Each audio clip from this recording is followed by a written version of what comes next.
todas as coisas, aquele que criou todas as coisas, o ar que você respira. Embora os homens criou ar-condicionado, ventilador, criou tantas coisas, mas isso não importa, porque se não tivesse nada disso aqui, isso não nos pararia. Ainda assim o evangelho tem que continuar sendo pregado, ainda assim você ainda continua obedecendo ao Senhor.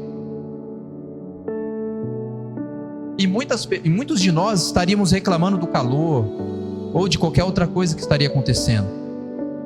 Mas por quê? Porque a gente muitas vezes esquece do propósito que estamos aqui. E o propósito é amar a Cristo acima de todas as coisas, com todo o seu coração, com todo o seu entendimento. E depois ele vai falar, olha, e o outro mandamento é semelhante a esse: ame o seu irmão como a si mesmo. E lá na frente,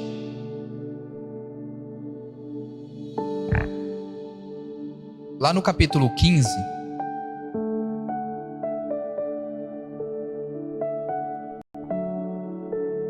no versículo 12 vai dizer assim, ó. Então Jesus ele fala sobre todas essas vezes de me amar, e ele vai falar assim, ó: e o meu mandamento é este: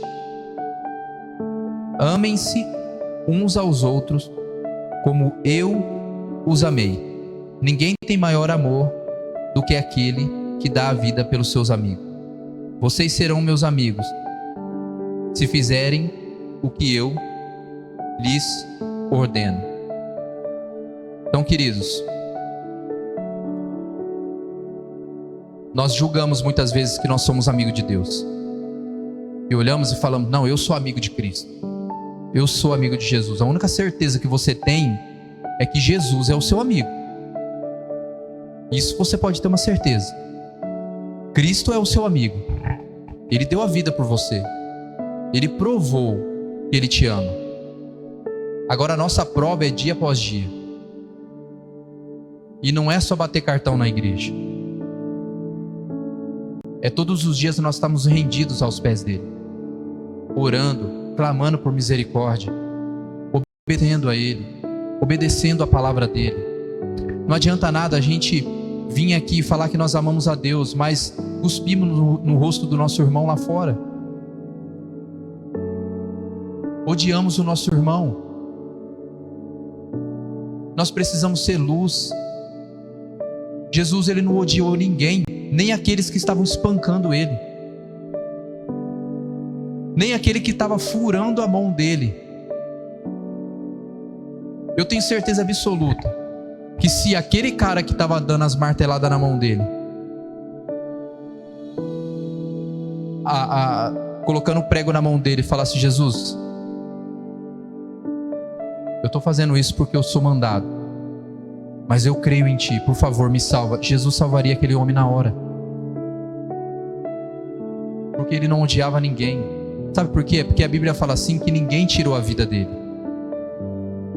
ninguém conseguiu tirar a vida dele, ele se entregou.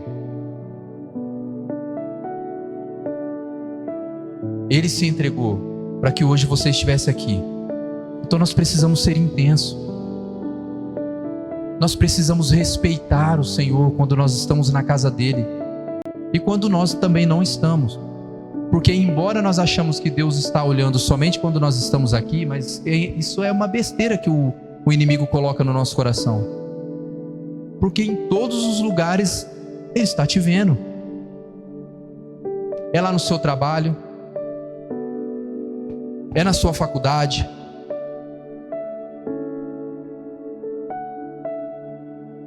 no seu estudo, na sua casa, aonde você está, o Senhor está. Embora a presença dele muitas vezes ela não vai estar de uma maneira tão palpável quando nós encontramos num culto, mas ele está. Então nós precisamos entender isso. O Evangelho, ele aceita a todos,